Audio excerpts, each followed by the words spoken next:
welcome back to episode 2 of the Gamemaker Studio tutorial series. Today we are going to initialize our project and learn some basic movement coding. So to start off, let's create our first room. We'll call this level 1.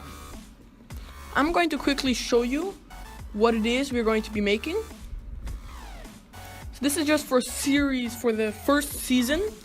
We are going to make up to this point. It's not very good, but it's good enough for beginners to learn.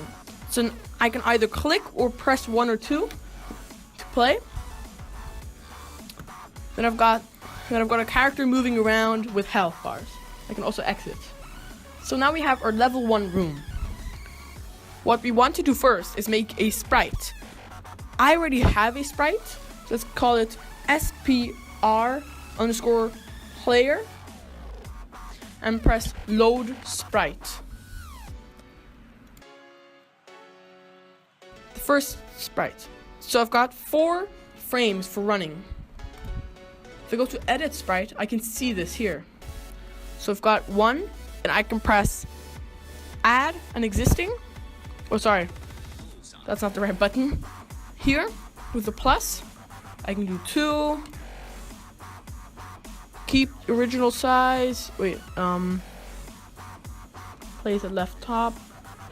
Stretch. I'm going to use stretch since I made this on Adobe Illustrator and it's quite big. Here, I'm going to add 3. Oopsie. So delete this.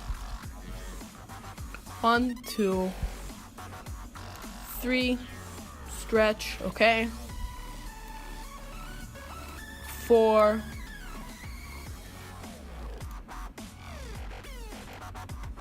Well, I keep on pressing the wrong button. 3. Sorry, I just did 1, 2, 3. So I want to do, after I've done 3, I want to do 2.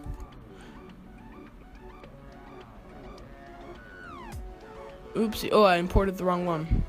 So if I go here, I can delete 2, and then I'll go back to 1 and add my standing 1.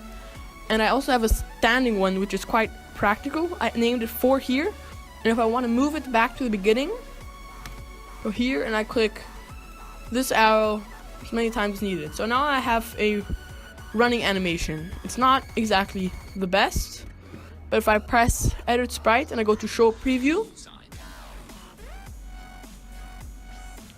you can see that it somewhat works. We'll be fixing this later on. Let's make a new object. Let's call this obj_player and apply the SPR player sprite. And go to add event and press step.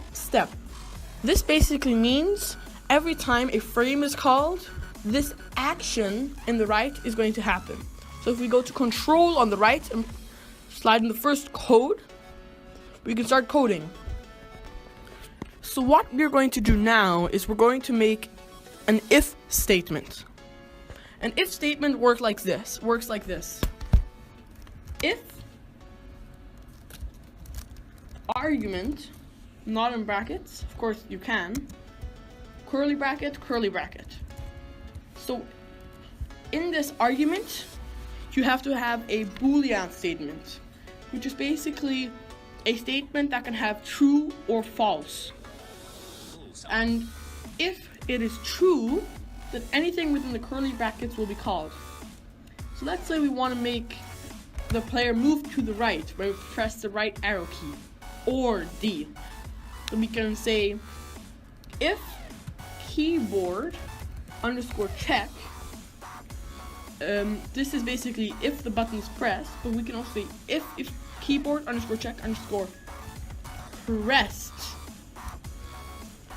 That means if the key is pressed and is still pressed,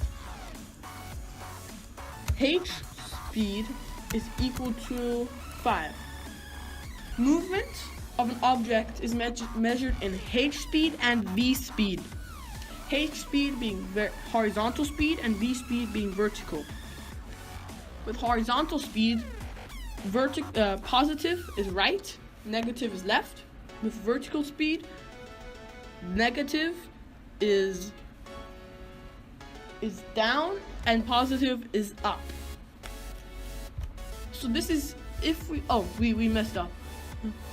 If we have to take away this bracket and we have to write in brackets which key is meant to be pressed. For the right arrow, we do VK for the non-numbers keys, underscore right. So this is the right arrow. But what is going to happen now is every time we press the right arrow key, it will set the speed to 5, but it'll stay at 5. So what we want to do is say if keyboard underscore check underscore released VK underscore right bracket H speed is equal to 0. That means if we press the right key, it'll go right. If we release the right key, he'll stop.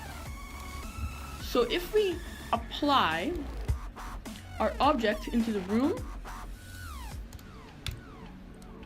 you can see he's quite big. We press shift, press in the top left corner here, and just scale him down. You'll be able to see that we have a right movement program, basic coding. So as soon as this compiles, we will be able to see that.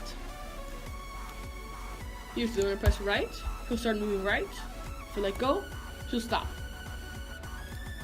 Let's add the same thing for left. So I can simply copy all of this, Control C, paste it, and change VK underscore right to VK underscore left.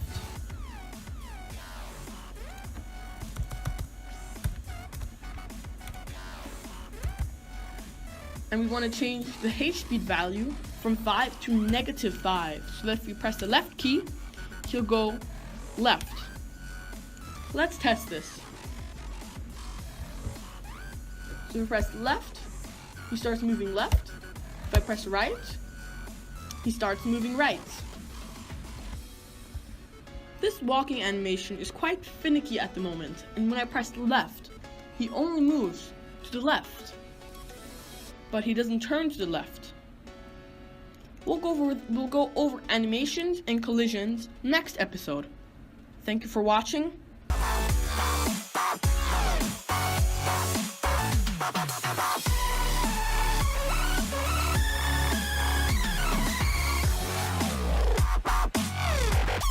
Bye.